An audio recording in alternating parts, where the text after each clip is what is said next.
Estábamos viendo campos y fuerzas magnéticas. Nosotros habíamos quedado, ¿cierto?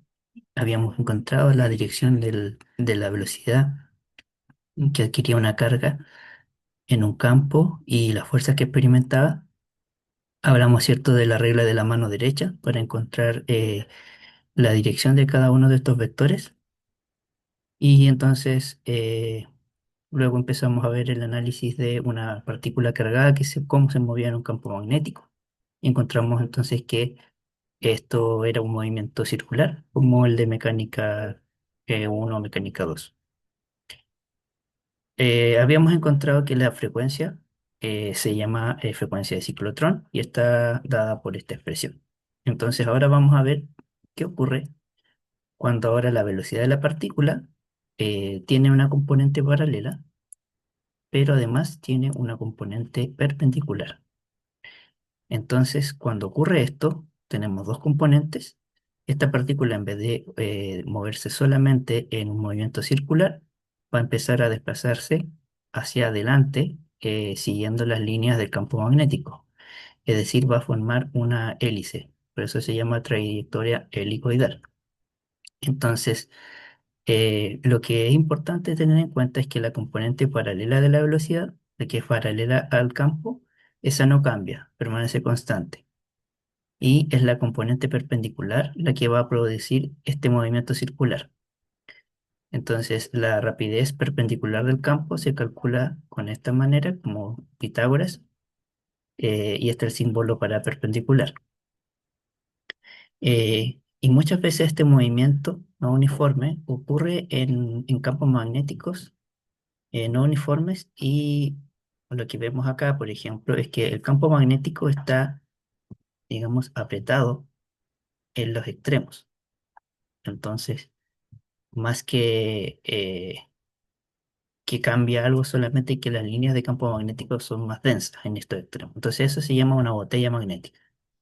Y la gracia que tiene es que bueno, la partícula, pueden haber muchas, pero imaginamos una, esta carga va moviéndose en trayectoria helicoidal, llega hasta este punto y entonces retrocede, rebota, llega hasta acá y rebota. Es decir, experimenta, digamos, un confinamiento. Eso se ocupa en física de plasma experimentales para trabajar en algo que se llama los tokamaks, que lo van a ver seguramente más adelante.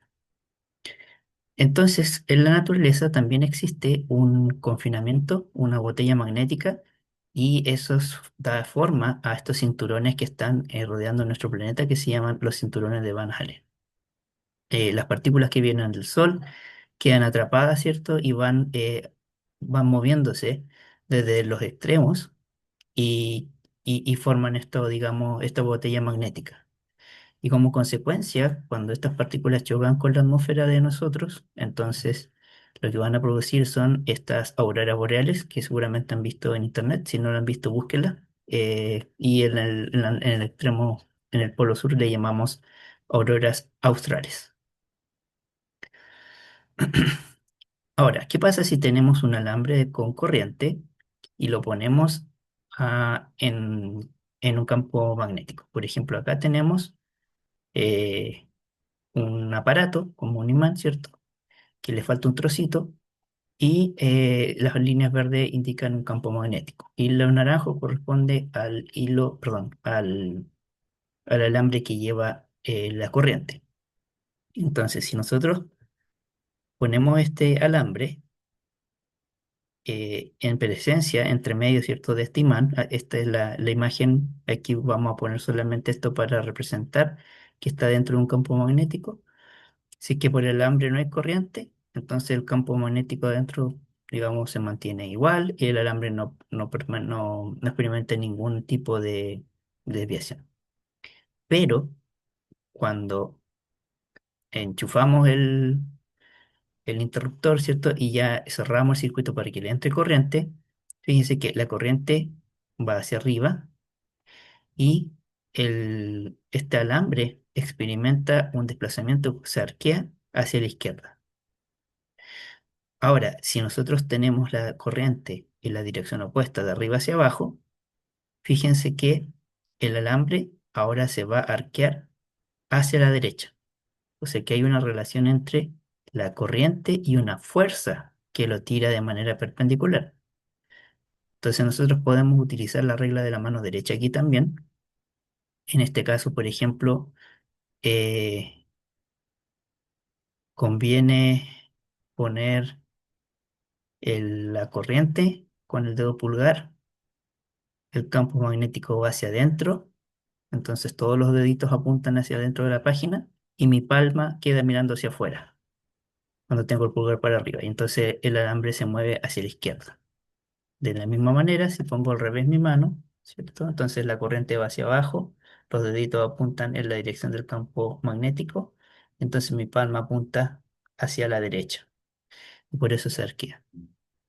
Esta fuerza magnética tiene un nombre y se llama la fuerza de Lorentz. Y esta fuerza de Lorentz se define como la carga por la velocidad. A eso se le aplica el producto cruz con el campo magnético. Entonces, lo que nosotros podemos ver es que generalmente las cargas, como vimos en clases, tienen una velocidad que se llama velocidad de arrastre. ¿Se acuerdan? Cuando las cargas están en presencia de un campo magnético, se desordenan, pero aún así tienen como una deriva y se van hacia un lado. Entonces, si nosotros vemos la fuerza magnética para una carga, ¿cierto? De manera individual, sería entonces la misma fuerza de Lorentz, pero aquí le pusimos el índice de D para ver, hacer referencia a que es la velocidad de arrastre. Entonces, imaginemos que tenemos un segmento ahora recto, del alambre recto, que tiene una longitud L, un área A, ¿ya? Entonces nosotros queremos saber eh, cuál es la fuerza magnética sobre este alambre. Entonces, ¿qué tenemos que ver? Nosotros sabemos que el número de cargas, ¿cierto? Que se obtiene al multiplicar la densidad de número de cargas por el volumen. Entonces, nosotros podemos decir que el número de cargas multiplicado por la fuerza, nos da, entonces la fuerza sobre, perdón, sobre el producto cruz de aquí, nos da entonces la fuerza sobre este elemento de un segmento de alambre. Ahora, recordamos que había una relación que derivamos en clases y que es la corriente en función de esta velocidad de arrastre y está dada por esta expresión. Así que nosotros podemos reemplazar I acá, ¿cierto? Y podemos decir que, agrupando términos, la fuerza de Lorentz es igual a la corriente por el producto cruz entre L y B, donde L es simplemente un vector que va indicando la dirección de la corriente. Entonces,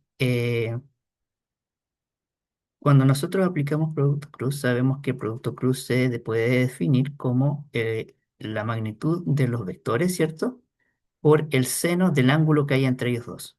De esta manera, en este caso sería el ángulo entre el conductor, el alambre, y el campo magnético. Entonces, el ángulo θ puede tomar distintos valores y con eso obtenemos distintas fuerzas. ¿Cuándo la fuerza va a ser máxima? La fuerza va a ser máxima cuando ambas sean perpendiculares, es decir, cuando el conductor esté orientado en 90 grados con respecto al campo magnético. Por el contrario, la fuerza va a ser nula cuando el conductor vaya en la misma dirección que el campo magnético, es decir, cuando valga cero. Y nuevamente la dirección de la fuerza siempre se determina utilizando la regla de la mano derecha para cualquiera de estos casos.